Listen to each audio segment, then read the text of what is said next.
Hello friends, welcome to legal valley. आज हम discuss करेंगे trademark objection under section 91A के बारे में। अगर आपको इस वीडियो से कोई भी रिलेटेड क्वेरी है या कन्फ्यूजन है, आप हमें कॉल कर सकते हैं 9971687949 पे। आप अपनी क्वेरी को हमें व्हाट्सएप कर सकते हैं 8285813764 पे। सो आइए डिस्कस करते हैं trademark objection under section 91A। सबसे पहले हमें यह समझना है कि ट्रेडमार्क ऑब्जेक्शन आखिर कहते किसको हैं।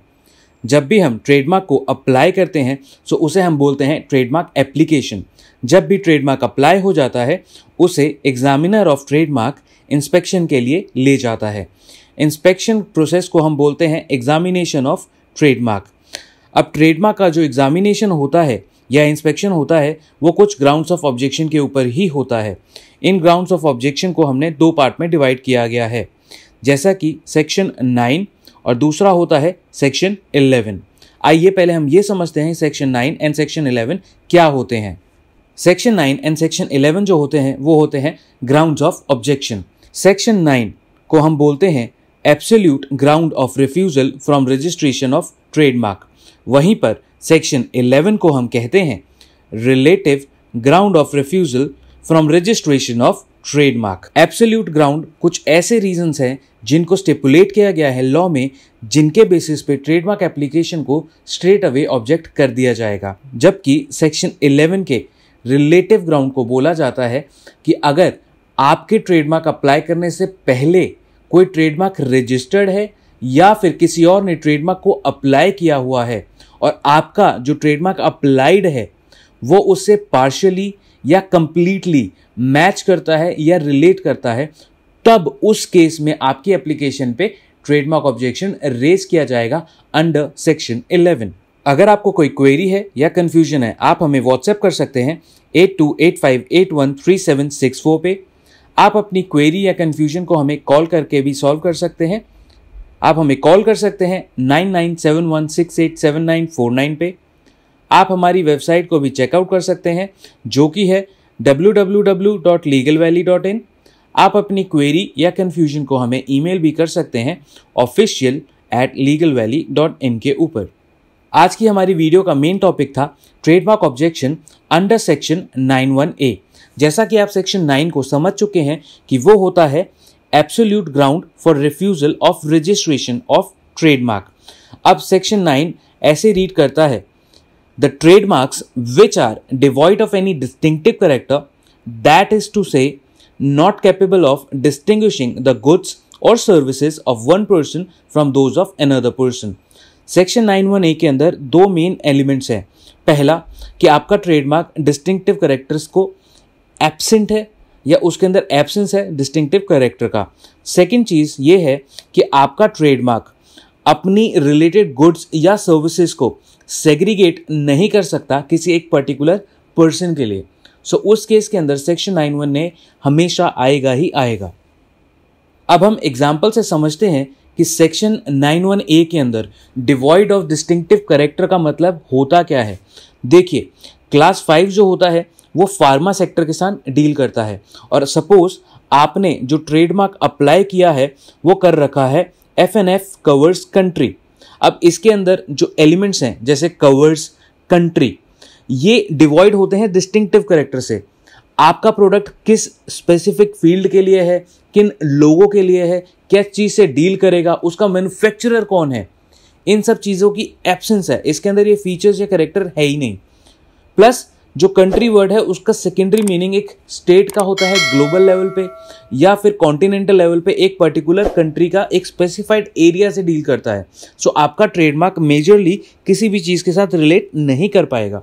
क्लास 25 वहीं पे क्लॉथिंग, हेड गियर, फुटवेयर के साथ डील करता है और आपने ट्रेडमार्क जो अप्लाई किया वो किया है कूल टोमेटो के नाम से। अब टोमेटो जो वर्ड है वो डिस्टिंक्टिवली वेजिटेबल्स के साथ डील करेगा एंड आपने कूल टोमेटो दे दिया। सो वो कहीं से भी क्लोथिंग, हेडगेयर या फुटवेयर के साथ डील नहीं कर सकता। साथ में आपका जो कूल टोमेटो है वो पब्लिक के अंदर अगर इन केस अपने गुड्स या सर्विसेज से रिलेट ही ना कर पाए तो उसके अंदर वो डिस्टिंक्टिव कैरेक्टर कभी प्रेजेंट ही नहीं होगा। उस केस में सेक्शन 91A आएगा ही आएगा। वहीं पे जो क्लास 43 है वो आपकी रेस्टोरेंट सर्विसेज से डील करती है। एंड आपने जो ट्रेडमार्क अप्लाई करा वो एक सिंगल अल्फ़ाबेट किया, एक सिंगल लेटर किया, सपोज बी। अब बी को आप कहीं पे ब्रांडिंग के लिए यूज़ करें, सो क्या वो आपकी रेस्टोरेंट सर्विसेज को डिफाइन कर पाएगा? अगर आंसर आपका नो है तो वो डिस्टिंक्टिव कैरेक्टर को नहीं जस्टिफाई कर रहा और सेक्शन 9(1)A यहाँ पे एप्लीकेबल हो जाएगा। सेकेंड पॉइंट जो मेजर एलिमेंट है वो ये है कि आपका जो ट्रेडमार्क है वो सेग्रीगेट मतलब डिफ्रेंशिएट नहीं कर पा रहा गुड्स या सर्विसेज का कुछ एक पर्टिकुलर पर्सन से, मतलब कि आपसे, जो कि ट्रेडमार्क का एप्लीकेंट है। जैसे कि क्लास 5 आप जानते हैं फार्मा सेक्टर के अंदर डील करता है, वहीं पे आपने जो ट्रेडमार्क अप्लाई करा वो बार्क है। अब बार्क का अगर आप सेकेंडरी मीनिंग देखें या प्राइमरी मीनिंग देखें तो वो एक पर्टिकुलर एनिमल से रिलेट करता है, वो आपके प्रोडक्ट से रिलेट नहीं कर पाएगा, वो किसी भी पर्टिकुलर पर्सन से इन पब्लिक या इन मार्केट डील नहीं कर पाएगा। क्लास 25 के अंदर आपने अप्लाई कर दिया अनियन। अनियन का सेकेंडरी मीनिंग एक वेजिटेबल है, प्राइमरी मीनिंग उसका आता है कि वो ईटिंग कैटेगरी के अंदर फॉल करता है। और आप कहीं पे अनियन लिख दें तो वो आपके प्रोडक्ट के साथ क्या रिलेट कर सकता है? अगर आपका आंसर है नो, तो वो सेग्रीगेट नहीं कर पा रहा अपनी गुड्स को किसी ओनर के अगेंस्ट में। कौन ओनर है? जिसने ट्रेडमार्क अप्लाई किया हुआ है।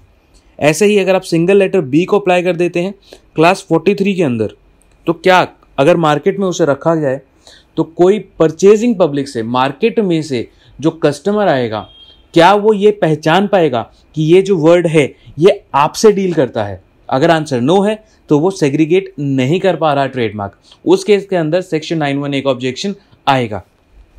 अब आपने ट्रेडमार्क अप्लाई कर दिया एंड आपको एग्जामिनेशन रिपोर्ट इशू हो चुकी है। सो आपका क्वेश्चन आता है कि सेक्शन 9(1)A का रिप्लाई ड्राफ्ट कैसे किया जाए। सो जब भी आप ड्राफ्ट करेंगे सेक्शन 9(1)A का रिप्लाई, तो आपको कुछ कुछ पॉइंट्स को ध्यान रखना है जिससे कि आपके एक्सेप्टेंस के चांसेस हाई हो सकते हैं। जब भी आप अपना रिप्लाई बनाएं तो आपका फोकस हमेशा अपने ट्रेडमार्क पर होना चाहिए, ना कि किसी और के ट्रेडमार्क पे जो कि रजिस्टर्ड है या अप्लाइड है आपसे पहले।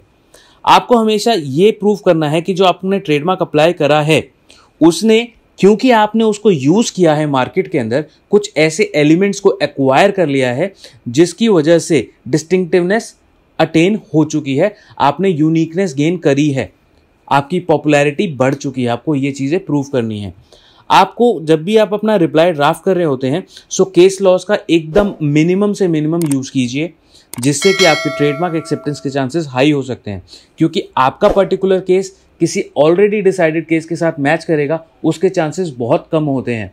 क्योंकि ज़्यादातर केसेस के अंदर जो पोर्टफोलियो होता है या ट्रेडमार्क ओनर होते हैं वो बहुत हाई स्केल प्रोडक्शन के ओनर्स होते हैं, एंड आप मेजर केसेस के अंदर एक एज अ फ्रेशर अप्लाई कर रहे होते हैं। तो केस लॉस उन्हीं को यूज़ करें जो कि आपसे रिलेट करें। उसके बाद आपको हमेशा ये प्रूव करना चाहिए कि जो आपका ट्रेडमार्क है आपके यूजेज की वजह से उसने मार्केट के अंदर सेकेंडरी मीनिंग एक्वायर कर लिया है। जैसे कि अगर आप एक पिज़्ज़ा से रिलेट करना चाहते हैं और आपने अपने ट्रेडमार्क का नाम पिज़्ज़ा कैप रखा है, सो आपको ये प्रूव करना पड़ेगा कि वो पिज़्ज़ा कैप एक्चुअल में सेकेंडरी मीनिंग एक्वायर कर चुका है एंड वो जो मीनिंग है वो आपकी सर्विसेज से रिलेट करता है। अगर आपको अभी भी कोई क्वेरी है या कन्फ्यूजन है, आप हमें अपनी क्वेरी या कन्फ्यूजन को व्हाट्सएप करके करा सकते हैं 8285813764 पे। आप हमें कॉल कर सकते हैं 9971687949 पे। आप इस वीडियो से रिलेटेड और इन्फॉर्मेशन को चेकआउट कर सकते हैं हमारी वेबसाइट पे जाके www.legalvalley.in। आप अपनी क्वेरी या कन्फ्यूजन को हमें मेल भी कर सकते हैं official@legalvalley.in के ऊपर। Thanks for watching this video, and अगर आपको ये वीडियो अच्छी लगे तो इस वीडियो को लाइक कीजिएगा, शेयर कीजिएगा एंड हमारे चैनल को सब्सक्राइब कीजिएगा। Have a nice day.